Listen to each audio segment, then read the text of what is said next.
My name is Linda Schiller Hanna. This is Inner Kid Keto number 99. I need to warn you that this topic is on suicide prevention and we'll probably have some triggering elements. I'm pretty sure it will.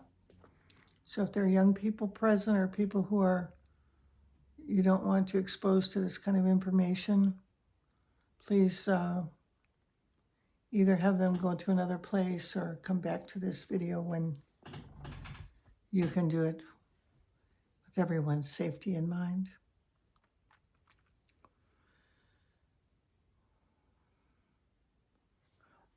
I went yesterday to one of those discount stores where they sell products that were returns from Amazon. You may have heard of them, the bin stores or whatever.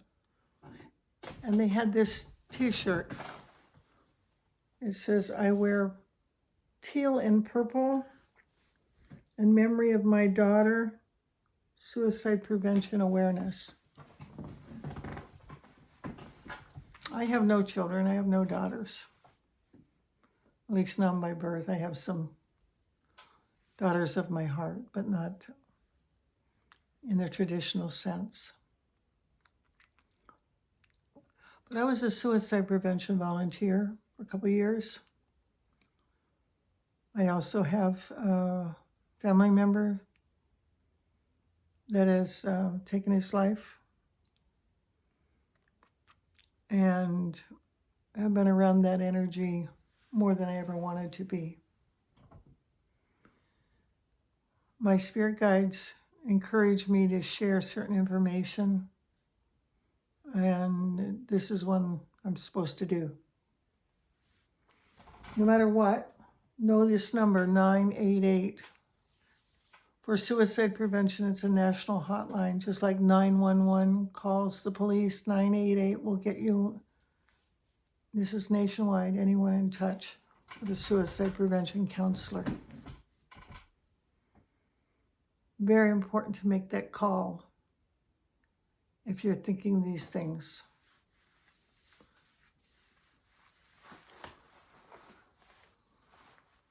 When I became a suicide prevention volunteer, we had to go through a training program. You don't just get on those lines without some important training.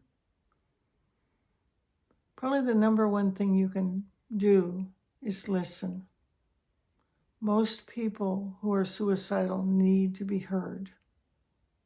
I would say they all need to be heard. One of the things they taught us was active listening. I'll give you an example. So the guy calls the suicide line. "Hello, suicide prevention." "Hi. What's going on?" "Well, I got fired from my job." "Oh, you got fired from your job?" "Yeah. My boss won't pay me enough." "Oh, you're having some money difficulties too?" "Yeah.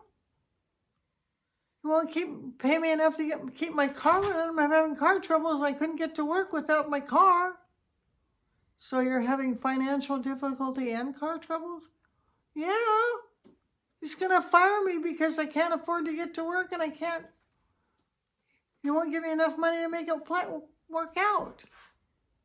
That sounds really hard. So you feel like you can't keep a job because you're not making enough money and you're having car trouble and your boss isn't paying you enough. "That's right. Sounds really hard. Are you thinking of killing yourself?" "Yeah, I can't afford to stay alive."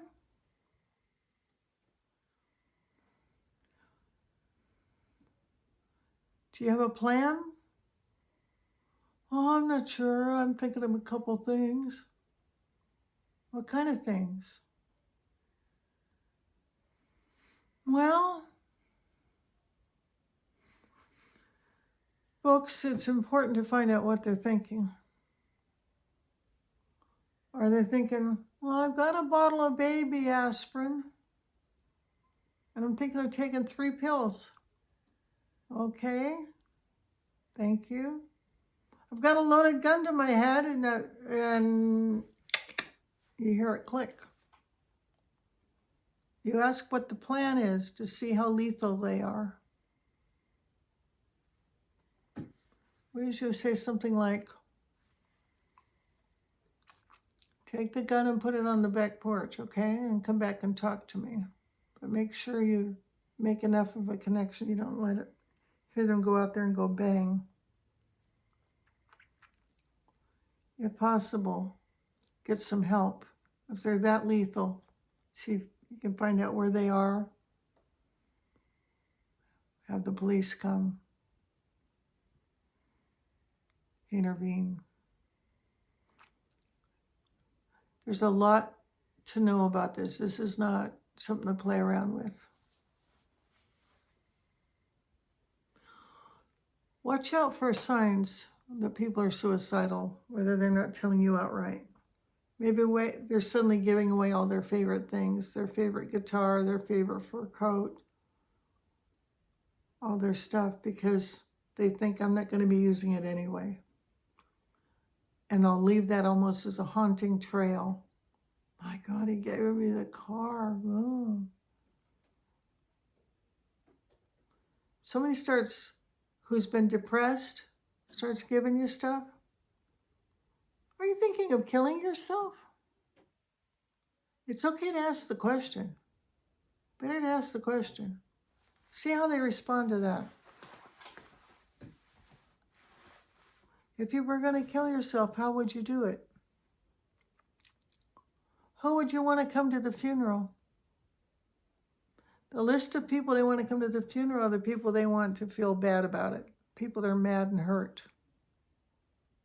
Give them space to talk about that. Refer them to professionals.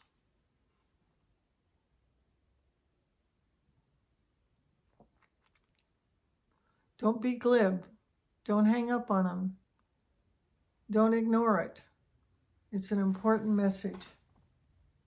This is a time when we're all one another's keeper. I've got little Linda here. I've got a guardian angel here. I want the angel to take care of my inner child. I want the angel to take care of your inner child.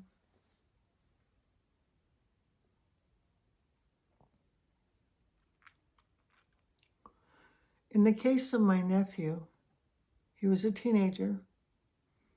He was from a broken home. He was biracial. They were economically challenged. My brother had some mental illness. The whole family was pretty screwed up. He was unsupported. He was brilliant. He had black and white thinking. He was 16. He was very smart. Could figure things out. Ultimately, he hung himself in the closet. His mother had a breakdown.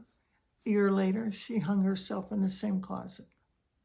I lost 2 family members the same year.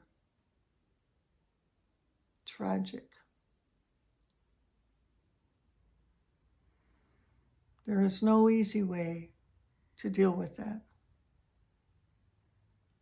It's been probably 28 years now. You never get over that. Those of you who are thinking of suicide, do you really want to do an FU to your loved ones, to your family, the ones you're pissed off forever? It'll work.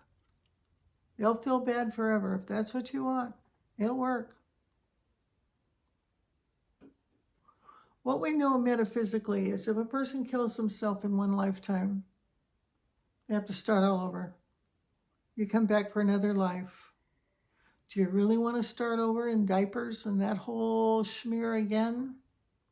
Just because you chickened out, got out of here? Learn to work it out. Learn to get some help.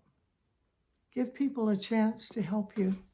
If you're that upset, if you're that sad, if you're that mad, it's usually internalized anger. Get some help.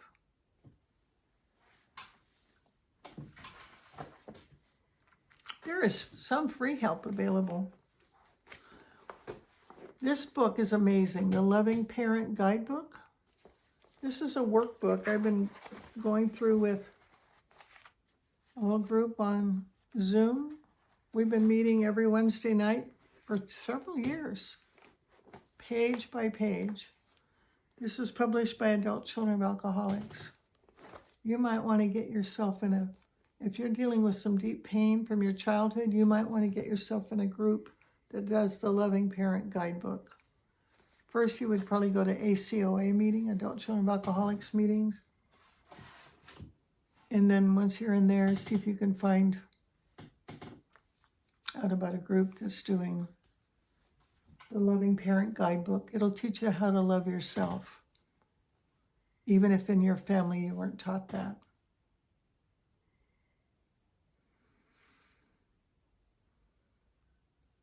People often commit slow suicide by eating themselves to death, by drinking themselves to death, by drugging themselves to death, by doing dangerous things like driving their motorcycle 100 miles an hour on the rain with no lights or something, no helmet. Lots of people play fast and loose with their life. They'll often play fast and loose with your life too. If you're around someone who's being very dangerous with themselves, don't expect them to be safe with you. It may be important to break up with someone who won't get help and won't take good care of you. It might be vital to your survival.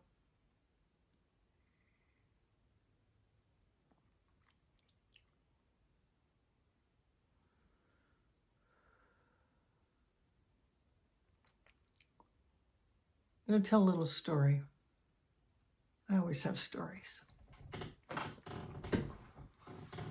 So when we moved into the house that we're in now, there was a shed in back. And it was having a little trouble with a little leakage, a little kind of wearing down. And I was a new homeowner, and I called our home insurance agent, and I had him come out and look at the house and look at that shed and say, can we get some help in repairing this? He said, no, it doesn't qualify. It's not the right kind of damage. It isn't like a tree fell on it or something. No, it doesn't. But we talked a bit. Had a casual conversation walking around the yard. Nice guy. A few months later, I called his office. Wanted to talk to so-and-so. He's not here. What do you mean he's not here? I want to talk to him. Sorry, he's not here. Found out he was deceased. What happened? He was young. Don't want to tell us. Finally, I found out he'd committed suicide. He was probably only in his 40s, had a wife, kids, the whole bit. I was horrified. He was a nice man. Well, so guess what happened? He started showing up in my mind, in my dreams. He would speak to me. I want to talk to my wife. I want to talk to my wife. As a psychic, I kept hearing him. I said, I don't know how to get to your wife. I called the office. Can you give me the guy's wife's number? He's coming to me. He wants to talk to her. No, we're not allowed to do that. Nope, we won't give you that. Nope, not okay. This went on for months. Started to get closer to Christmas. He kept bugging me. I want to talk to my wife. I want to talk to my wife. spirit in my hearing. I suddenly thought, obituary. Looked up his obituary online, found his wife's name, city, looked her up, called her. Hey, I used to buy insurance from you guys. I knew your husband. He's been to my house. He wants to talk to you. I'm a psychic. I don't charge for this when I'm being told I'm working for God. I don't know if I want to talk to him, she said. I said, I understand, but he wants to talk to you. I'll think about it, she said. I said, okay, here's my number. Call me when ready. We got really close to Christmas. She finally called. Okay, what's gone? He wants to tell you how sorry he is, how he made a mistake. He wouldn't have done it now, seeing how much you're suffering. He's really sorry. It doesn't help me now. I said, I know, but he wants you to know. He wants you to know. I'm the only person that can get this message through to you, apparently. I think she cried a bit. We talked a bit. He finally stopped begging me. Mission accomplished. It was probably 20 years ago. I never heard from her again. But I needed to give the message.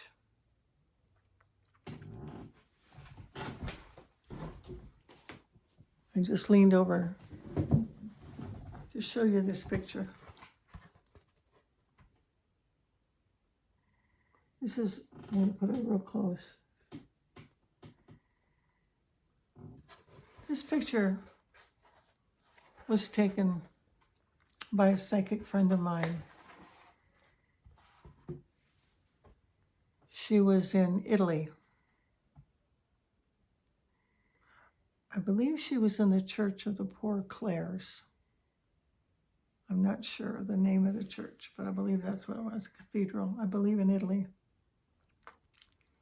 And she had a camera, quality camera, and she was taking a tour of the church, and she was up near the altar, and all of a sudden it was like the camera was drug out of her hands, bounced, snapped. That's what you see, that bounce. And this is the imagery that came through. You can see these little faces. I asked her, many churches in Europe, especially in the 1800s or years earlier, would bury people under the cathedral floor right inside the church. I said, were there graves inside that church? She said, yes, there were. These were spirits from inside that church showing up. There is an afterlife, I promise you. But you don't need to go home quick. God's time is always on time. You're in earth school for a reason. I can't force you to stay here. But if you're going through a rough patch, get help. This too shall pass, the Bible says.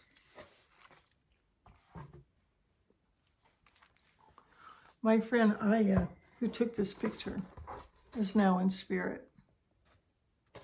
She's smiling at me that I'm choosing her photo for Inner Kid Keto today. I 100% know that my loved ones who took their own lives on the earth plane are safely in heaven now. And it's a damn lie that suicides go to hell. I do not believe in hell. I do believe there's layers of consciousness in heaven, that heaven has a basement, but there's no hell. Michael Newton, PhD, has written some books. And he talks about LBLs, life between life. He was a psychologist, I think in Portland, Oregon. And he started doing past life hypnosis for people. And one time, the person accidentally got off not on the past life, but the life between life. And that's called an LBL. So Michael Newton started recording these, and he had dozens and dozens and dozens of case histories, all recorded, which are in his books. Unfortunately, I can't think of the title right now, but I'll put it in the description when I look it up and post it for you. Fascinating stuff.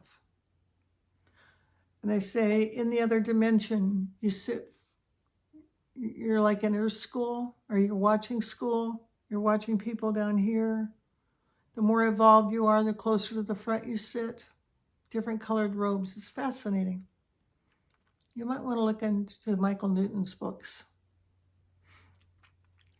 So I've kind of covered the ground about death.